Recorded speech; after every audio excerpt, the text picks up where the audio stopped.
Hi everyone, my name is Rohma Khan. I'm from the Morales Group at the City College of New York, here to present Slow Water and Engineered Nanochannels Revealed by Color Center-Enabled Sensing. The nitrogen vacancy center is a defect in diamond formed by a substitutional nitrogen adjacent to a vacancy. Its spin state can be controlled using laser and microwave pulses, making it a powerful quantum sensor for detecting oscillating magnetic fields in NMR spectroscopy. Nanoscale NV NMR experiments detect only a small number of spins. We detect statistical nuclear polarization as opposed to thermal polarization.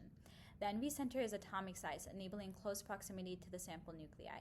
A hemisphere on the diamond surface where the radius equals the NV center's depth from the surface defines its NMR detection volume. Therefore, within our nanoscale experiments, we use shallow NV centers close to the diamond surface.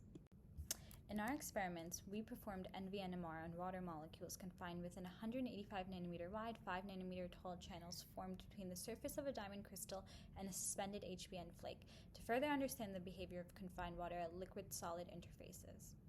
NV-detected NMR is done through an X-ray-8 dynamic decoupling sequence. We're sensitive to AC magnetic fields whose frequencies match twice the time separating consecutive X-ray pulses in the train. As we vary the interpulse spacing, our NMR signal develops.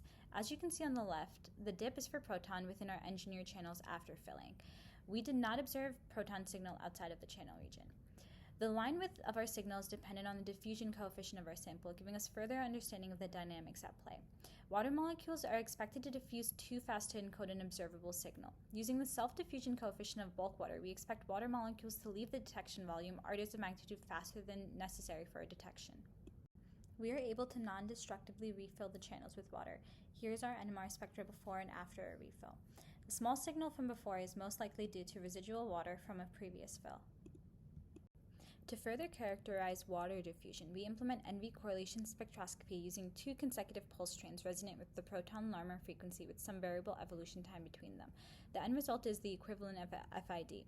Molecular diffusion during this interval amounts to a phase disruption in the nuclear spin being sensed, and thus leads to a reduction in the observed NV signal amplitude.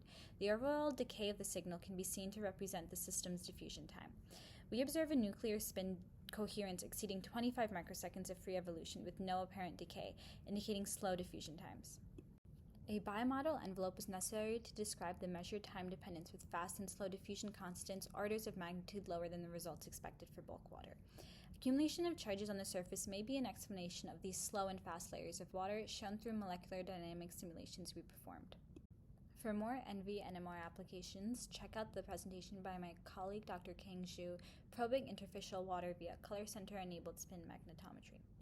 Thank you to all of our collaborators, and thank you all for listening.